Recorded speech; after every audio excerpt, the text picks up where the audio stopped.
दोस्तों आज हम सीखने वाले हैं समलंब चतुर्भुज ट्रेपेजियम। ठीक है, समलंब चतुर्भुज एक ऐसा चतुर्भुज होता है जिसकी चार भुजाएं होती हैं और आम मतलब जो इसकी दो भुजाएं क्या होती हैं, समांतर होती हैं और दो भुजाएं असमांतर होती हैं। ठीक, अगर इसको भुजाएं आगे बढ़ाते जाएंगे तो मतलब ये भुजा कभी नहीं काटेगी, लेकिन अगर इसको आगे बढ़ाएंगे तो कहीं ना कहीं ये भुजा काट देगी। ठीक, नाम देते ए बी सी और डी। ठीक है, अगर इसके विकर्णों को अगर हम ऐसे मिला दें कोई दिक्कत नहीं है। ठीक, अगर ये बिंदु क्या ओ पे काट रहा है तो इसका एक रेशियो बनता है। रेशियो क्या बनेगा, ए ओ बटे ओ सी इक्वल टू ओ बी बटे ओ डी। ठीक, ये पहला रेशियो बन गया।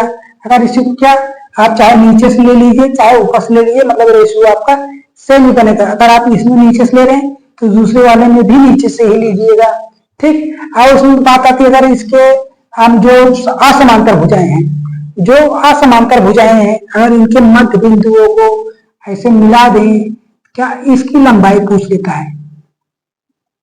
इसे क्या यम और एन नाम दें। ठीक, तो यम और एन नाम दें, यम एन बराबर क्या होगा, समांतर भुजाओं के योग का आधा होगा। क्या होगा, समांतर भुजाओं के योग का आधा होगा, मतलब A B plus C D का योग का आधा। क्या A B plus C D के योग का आधा हो जाएगा। ये आपका दूसरा फॉर्मूला हो गया। ठीक, यहां तक चीजें क्लियर है। अब बात करते हैं इसके विकर्णों के मध्य बिंदुओं को मिला दें। ठीक, ये देखिए इसके विकर्ण का ये है और ये विकर्ण है, इसके मध्य बिंदु को ये रहा। अगर इसकी लंबाई पूछे पी क्यू की, पी क्यू की लंबाई पूछे तो आपको बन जाएगा पी क्यू बराबर क्या हो जाएगा। हमने क्या कर रहे थे, दो समांतर भुजाओं के योग का आधा कर रहे थे, हमने यहां से लिया। अगर इसका आधा इस वाले का विकर्णों के मध्य बिंदु को लेना है, क्या हो जाएगा, समांतर भुजाओं के अंतर का आधा क्या हो जाएगा, C D minus A B by two. इसे क्या कर सकते हैं, A B different to C D का आधा। ठीक है, ये सीन ऐसा दर्शाता है कि जो बड़ा होगा उसी में से घट जाएगा। ठीक, अब बात करें परिमाप की। परिमाप क्या होता है, परिमाप होता है सभी मतलब चारों ओर का योग। परि मतलब होता है चारों ओर, माप मतलब उसकी माप, तो चारों ओर की माप क्या होगा, A B B C C D का योग। क्या, A B B C C D plus A D, ये हो गया। अब बात करें इसके क्षेत्रफल की। समलंब चतुर्भुज का क्षेत्रफल क्या हो जाएगा, क्षेत्रफल क्या हो जाएगा, 1/2। क्या हो जाएगा, 1/2 समांतर भुजाओं का योग। समांतर भुजाएं क्या है, A B plus C D into इनके बीच की दूरी। इनके बीच की दूरी को क्या एच नाम दें, इंटू एच।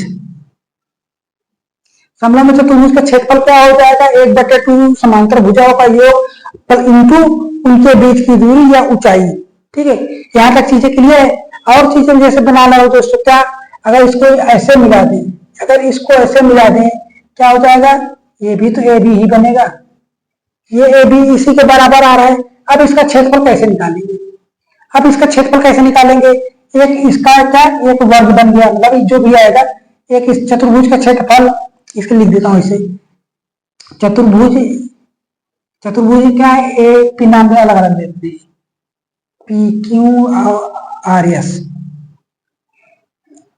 ए बी आर एस प्लस इस त्रिभुज का क्षेत्रफल लेंगे त्रिभुज बी एस सी प्लस त्रिभुज ए आर डी,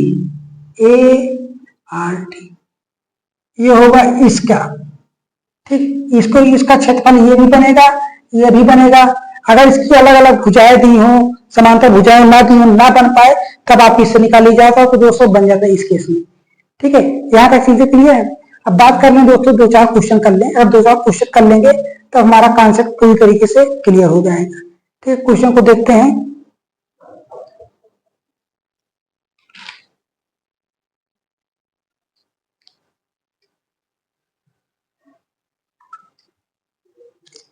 क्वेश्चन दोस्तों आपको शायद में कार्नर में कहीं ना कहीं दिखेगा।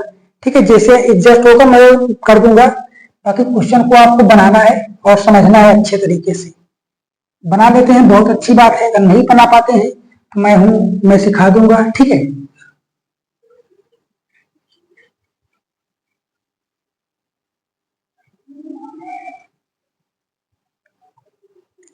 क्वेश्चन कह रहा है, क्वेश्चन 3 ही क्वेश्चन है। एक समलंब चतुर्भुज की समांतर भुजाओं का अनुपात, कैसे लिख लेते? समांतर भुजाएं, समांतर भुजाओं का अनुपात कितना है? 3:5 है, ठीक। और कह रहा है इनके बीच की दूरी कितनी है? 12 सेंटीमीटर, 12 सेमी, ठीक। इस चतुर्भुज का क्षेत्रफल कितना है? 384 सेमी स्क्वायर है। तो समांतर भुजा में छोटी भुजा की लंबाई, हमें इस भुजा की लंबाई ए बी की ज्ञात करनी है, ABCD, ठीक। तो समांतर भुजा का क्षेत्रफल, समलंब चतुर्भुज का क्षेत्रफल दिया है, चतुर्भुज ABCD कितना दिया? 384 सेमी स्क्वायर। अब इसका क्या, ये अनुपात में, मतलब इसे P मान लेते हैं, 3P, ये 5P। अब इसका क्या करते हैं, इसका क्षेत्रफल क्या होता है? 1/2 समांतर भुजाओं का योग, मतलब AB प्लस CD इंटू उसके बीच की दूरी 12 बराबर 384। कोई दिक्कत है यहां तक? नहीं है। काट दीजिए, 2 छंग 12, 6 हो गया, 6 से काटे इसे, 6 से कट जाएगा, 6 छंग 36, 2 6 चौको 24, 24 64 आ गया। अब इनका योग कितना करेंगे दोस्तों? 3P 5P मतलब 8P, 8P बराबर 64, 8 हटाई 64। P की वैल्यू कितनी आ गई? 8। P की वैल्यू कितनी आ गई? 8 आ गई। यार इतना सेमी में। अब क्या, छोटी भुजा की लंबाई ज्ञात करनी है, मतलब 3 है, 3P, इसमें P की वैल्यू 3 × 8 बराबर 8 3 का 24 सेमी। छोटी भुजा की लंबाई कितनी आ गई दोस्तों? 24 सेंटीमीटर। ऑप्शन में देखिए मिला, ऑप्शन नंबर बी बिल्कुल सही है। अगला वाला क्वेश्चन कह रहा है एक समलंब चतुर्भुज की समांतर भुजाएं क्रमशः 58 और 42 है। कितनी है? समांतर भुजाएं 58 और 42 है। शेष 2 भुजाएं क्या है? बराबर है।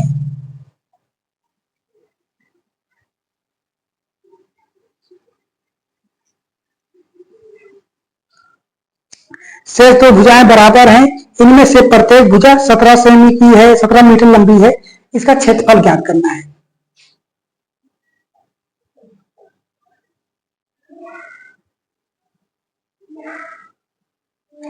ये कितना है? 42 और 58। ये 42 है, ये 58 है, और कह रहा है ये 17 सेंटीमीटर है, ये भी 17 है। और क्या क्या करना है? इसका क्षेत्रफल ज्ञात करना है। इसका हमें क्षेत्रफल ज्ञात करना है। हम क्षेत्रफल कैसे ज्ञात करें? क्षेत्रफल कैसे ज्ञात करें? ठीक। अब इसके लिए तो दोस्तों कोई फार्मूला तो बन नहीं रहा है। आधार गुणे ऊंचाई 1/2 समांतर भुजाओं का योग उनकी ऊंचाई बन रहा नहीं बना, क्योंकि इसके बीच की दूरी पता ही नहीं है। तो हम क्या कर सकते हैं? हमने क्या बताया है, आप डाल दीजिए, इस पर लंब डाल दीजिए। क्या डाल दीजिए? ऐसे लंब डाल दीजिए, ठीक। अब ये 42 है तो ये भी तो 42 ही बनेगा। ये 42 बना। अब कह रहा है ये दोनों भुजाएं क्या है? बराबर है। जब बराबर है तो इनके बीच का जो डिस्टेंस आएगा वो भी बराबर ही आएगा। अब बच कितना रहा? 58 से 42 कम करेंगे दोस्तों, कितना बच रहा है? 16। 16 बच रहा है। इन 16 को इन दोनों में बराबर बराबर बांट दीजिए, मतलब ये 8 इधर बढ़ जाएगा, 8 इधर बढ़ जाएगा। कोई दिक्कत नहीं है, कोई दिक्कत नहीं है। अब क्या बन गया? हमारे पास एक वर्ग बन गया है।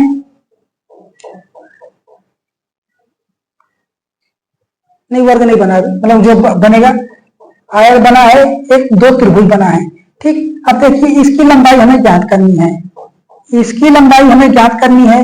अब देखिए क्या, एक समलंब चतुर्भुज, मतलब एक समकोण त्रिभुज बन गया है, और इधर भी एक समकोण त्रिभुज बन गया है, ठीक। क्या बन गया? एक समकोण त्रिभुज इधर बन गया है और एक समकोण त्रिभुज इधर बन गया है। अब पाइथागोरस प्रमेय से इस भुजा की लंबाई इधर जैसे मान लेते हैं, क्या है? समकोण त्रिभुज वजह से इसको निकाल लेते हैं पाइथागोरस प्रमेय से इसकी लंबाई। तो h बराबर क्या होगा? 17 का वर्ग माइनस 8 का वर्ग, यही तो होता है ना। का वर्ग इक्वल टू किसके होता है? ऊंचाई के वर्ग प्लस आधार का वर्ग, ठीक। ये का इसका वर्ग है। h स्क्वायर बराबर 17 17 में कितना? 289, 8 28 64 कर दीजिए। 64 आया 5, ये आया 2, ये आया 2, h स्क्वायर कितना हो गया, एच बराबर आ गया 15 सेमी। एच बराबर कितना निकल के आ गया 15 सेंटीमीटर रख दीजिए। एच बराबर 15 से अब कोई दिक्कत, हमने क्या समांतर भुजाएं पता हो गई और उनके बीच की दूरी भी पता चल गई। अब लगा दीजिए ना समलंब चतुर्भुज का क्षेत्रफल का फार्मूला।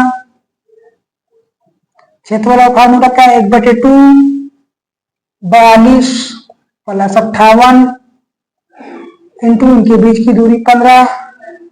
ठीक है, 8 4 8 2 10, 58 42 कितना होगा 100 हो जाएगा, 95 10 बटे 2 इंटू 15 है कितना 50, 15 पचे 75, 750 मीटर स्क्वायर। कितना निकल के आ गया 750 मीटर स्क्वायर। ऑप्शन नंबर देखिए मिल रहा है कि नहीं। ऑप्शन नंबर बी बिल्कुल सही है। क्या है, ऑप्शन नंबर बी बिल्कुल सही है। तो दोस्तों मैंने जो दूसरा वाला कॉन्सेप्ट बताया था क्षेत्रफल निकालने का, आप क्या कर सकते हैं, इस वाले त्रिभुज का क्षेत्रफल निकाल के लगा दीजिए, इस वाले अब आए तो दोनों से करके देखते हैं कितना है, 750 आया ना, क्लियर है। अब ये दोनों त्रिभुज क्या है, बराबर है, तो इसका क्षेत्रफल क्या हो जाएगा, त्रिभुज का क्षेत्रफल होता है 1/2 आधार गुणे ऊंचाई। ठीक, कितने त्रिभुज हैं, एक त्रिभुज तो एक ये और दूसरा ये, दो हम दो से मल्टीप्लाई करते हैं ना, कोई दिक्कत। अब ये क्या बन गया, एक आयत बन गया है। क्या बन गया, एक आयत। आयत का क्षेत्रफल क्या होता है, लंबाई गुणे चौड़ाई। लंबाई क्या है 42, चौड़ाई कितना है 15। कर दीजिए, ये 2 से 2 गया, आधार कितना है 8 और 17, 8 और 15, 15 इंटू 8 प्लस 42, 15 करेंगे 15 दूनी 30, हासिल लगा 3, 15 चौको 60, 3 63, 18 पंचे 90 प्लस 630 कितना है 720। 18 पंचे 90, 720 में कोई 15 पचे 75, कोई दिक्कत तो नहीं बन रही। आधार गुणे ऊंचाई बटे 2, 15 चौक 15 8 120। ठीक है,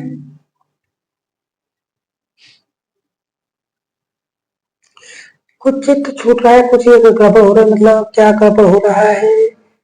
8 15 8 15 15 ही तो आया ना यहाँ पे।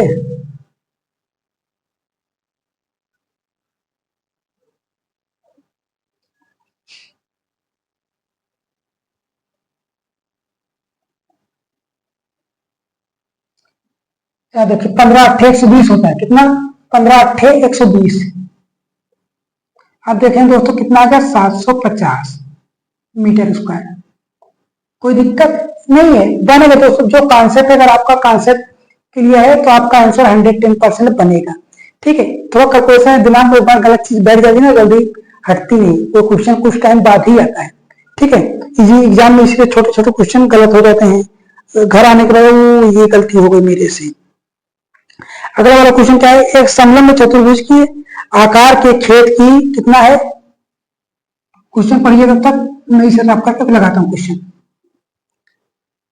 अगला क्वेश्चन दोस्तों, एक समलंब चतुर्भुज के आकार के खेत काटने की दर कितना है, 2.35 रुपए प्रति वर्ग मीटर दर से फसल काटने का कुल खर्च कितना है 733.20 रुपए। इसकी समांतर भुजाओं की लंबाई का अंतर कितना है 8 है। पहले आप आकृति बना लीजिए, अगर ये P है तो ये P + 8 होगा, क्योंकि कह रहा है कि इसके बीच का अंतर कितना है, समांतर भुजाओं में 8 का अंतर है। ठीक, और उनके बीच की दूरी कितनी है 24 है। तो इस समांतर भुजाओं की लंबाई ज्ञात कीजिए। हमें इसकी वैल्यू ज्ञात करनी है और इसकी वैल्यू ज्ञात करनी है। ठीक, और कह रहा प्रति वर्ग मीटर, प्रति वर्ग मीटर कटाई का खर्च कितना है 2.35 रुपए, और टोटल खर्च कितना है 733 इतने रुपए। ठीक, आप किसी भी चीज को काटना हो, खेत को काटना है तो क्या करेंगे, खेत को उसके क्षेत्रफल के हिसाब से ही काटेंगे, उसके क्षेत्रफल के हिसाब से काटेंगे। उस पूरे के क्षेत्रफल में अगर जितने रुपए प्रति हिसाब से कटाई हो रहा है उसमें हम मल्टीपल कर दें, हमें पूरे खेत का खर्चा पता चल जाएगा ना। तो वही चीज हम करने वाले हैं, क्या निकालेंगे, टोटल खर्च। टोटल खर्च बराबर क्या है, क्षेत्रफल इंटू प्रति वर्ग मीटर कटाई। प्रति वर्ग में 2.35 कितना क्षेत्रफल 1/2, आज समांतर भुजाओं का योग P इंटू P प्लस 8, इनके क्षेत्रफल मतलब इनके बीच की दूरी कितनी है 24 इंटू 2.35। टोटल खर्च कितना है 733.20। ठीक, अब देखिए इधर 2 अंक के बाद दशमलव, इधर भी 2 अंक के बाद, तो आप दशमलव हटा सकते हैं। दशमलव हटा दिए, अब क्या करना है 1/2, इधर क्या करेंगे 2p प्लस 8 इंटू 24 इंटू 235, कितना 733.20। इधर करेंगे दोस्तों 12, 12 दूनी 24। अब इधर 735 को डायरेक्ट इसमें भाग दे दीजिए, कितना इसमें भाग देते हैं, कितना आता है, कैलकुलेशन थोड़ा लंबा है, इसे डायरेक्ट मोबाइल से भाग देते हैं, कितना 733.20 भागे 235, भाग दिए तो दोस्तों कितना आ रहा है 312। आप देख सकते हैं कितना 312 आया है। अब क्या करेंगे दोस्तों 12 को इसमें भाग दें, कर 3 से भाग दे, 3 चौको 12, 3 एकम 3, 3 चौको 12, 104 आया। 4 से काट दीजिए, 4 दूनी 8, 2 4 6 24, ये 26 आ गया है। इधर क्या बचा है 2 कॉमन लीजिए, p प्लस 4, कितना p प्लस 4, इसे काटेंगे 13 आया, और p बराबर कितना निकल के आ गया दोस्तों 13 बराबर p प्लस 4, तो p बराबर 9 4 13। इस p की वैल्यू कितनी आ गई 9 मीटर, और इसकी वैल्यू कितनी आ गई 9 प्लस 8, 9 8 17। ठीक, आंसर देखिए क्या मिल रहा है, आंसर में आपको जो मिले देखते हैं क्या मिलता है, ऑप्शन नंबर बी बिल्कुल सही है, ऑप्शन नंबर बी बिल्कुल सही है।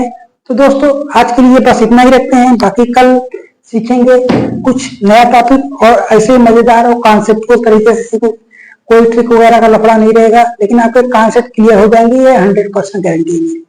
तो मिलेंगे अगली वीडियो के लिए, तब तक के लिए बने रहिए हमारे साथ। जय हिंद, जय भारत।